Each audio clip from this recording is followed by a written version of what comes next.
Assalamualaikum warahmatullahi wabarakatuh. Our group will want to present about the Petaling Jaya Council handlings of wild dogs problem.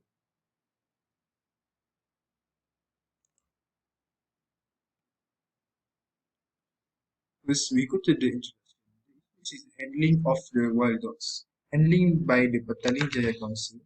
The purpose of study to evaluate the method applied by MBPJ in handling this issue. The evaluation aspect, which is integrity, ethics, planning, efficiency, and transparency. Transparency. The summary of the background of the profile of the Bhutan Jaya Council. The Bhutan Jaya Council, which is the local government bodies in Malaysia City of Bhutan Jaya, which is part of the Selangor state. This council was formed on June 20th in 2006 when the communities was formally recognized as a city. A total of 97 square kilometers is within their space of influence. The council comprised the mayor and 24 councillors whom the Selangor state government selects for a one-year terms.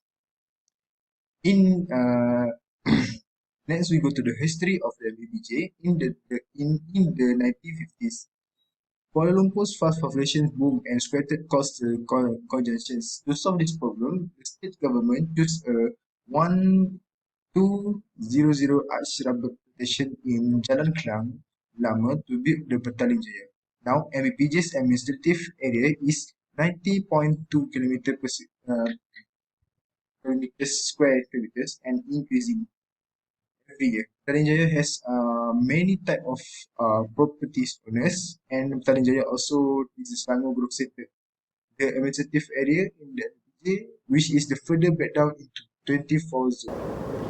Assalamualaikum warahmatullahi wabarakatuh. My name is Muhammad Shakir Aiman bin Razali, number matric 269507, and I will present about problems or issue that will arise as the plan programs. First, involve high cost.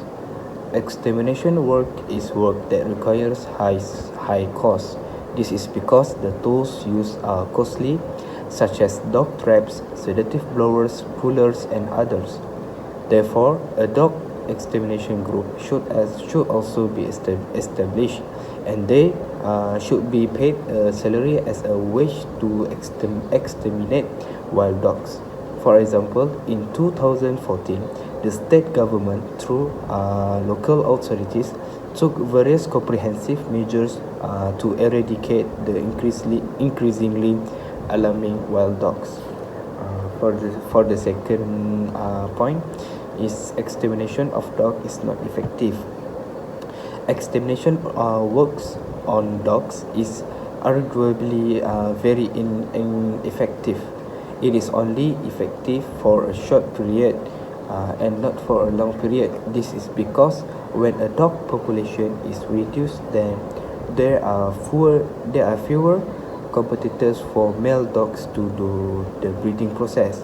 This will make the number of dog not decrease, but it will increase from time to time, and in turn make a huge loss to the government in the process of eradicating wild dogs.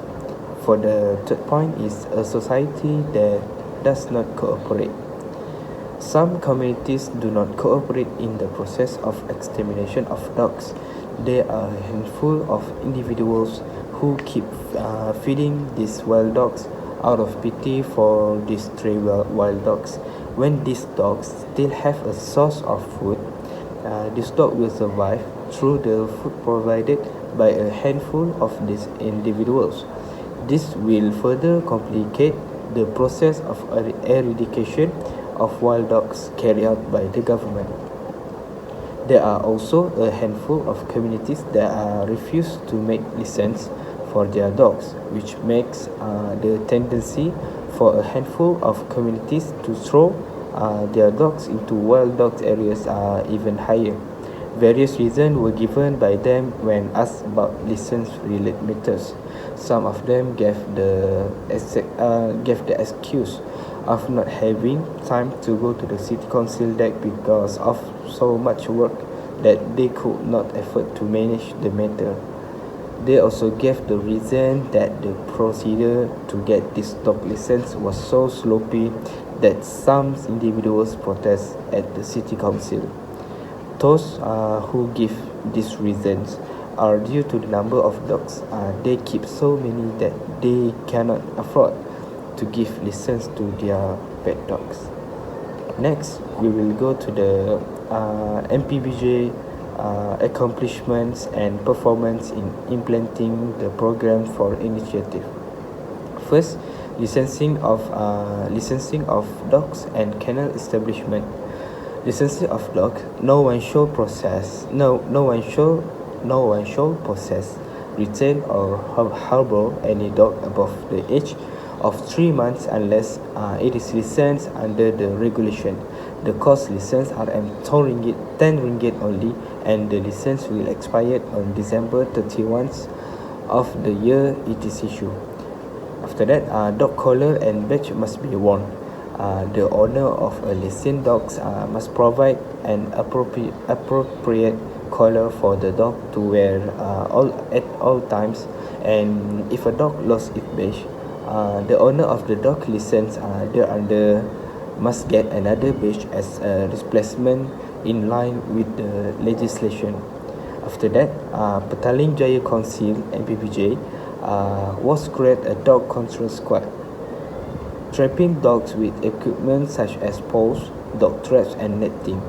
The funds allocate or total expenditure for this program or initiative amounts to RM 43,000. Petaling Jaya City Council shows a performance or ethics by using the budget allocate to purchase suitable equipment such as poles, dog traps, and netting to ensure operations to catch stray dogs. From the programs and initiative above, we can say that the authorities make good works to prevent the stray dogs problem or issue.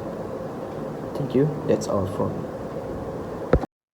Next, we go to the what are the issues that occurs throughout the implementation of the program or plan, such as the ethic, values, transparency, integrity, and efficiency among the officers or managers in the local authority.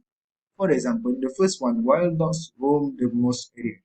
Complaint to the Subang Jaya City Council (MBBJs) have been made twice between December last year and January, but so far no action has been taken. He explained that the mosque planned to fence the entire area of the mosque to address the problem. However, he said the move did not solve the problem completely because the dogs would change place and roam in the village area.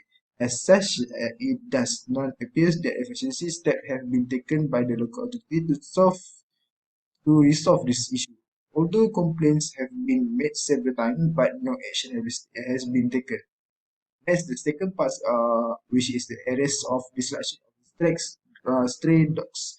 The licensing authority may cause a dog to be arrested and destroyed as soon as it is arrested in the licensing authority. It's of the opinion that the dog is in a situation that requires the dog to be destroyed immediately. Lastly, the licensing authority should not be liable to pay any compensation to any owner for any injury or death of any dog while the dog is detained. Next, we go to the last part, which is the conclusion. In the conclusion, MPPJ proof can handle this issue successfully because we can see the MPPJ's implementation to handle this problem. Next, in order to make a better country, every organization must apply the integrity in handling this issue. We cannot take the corruption as our main.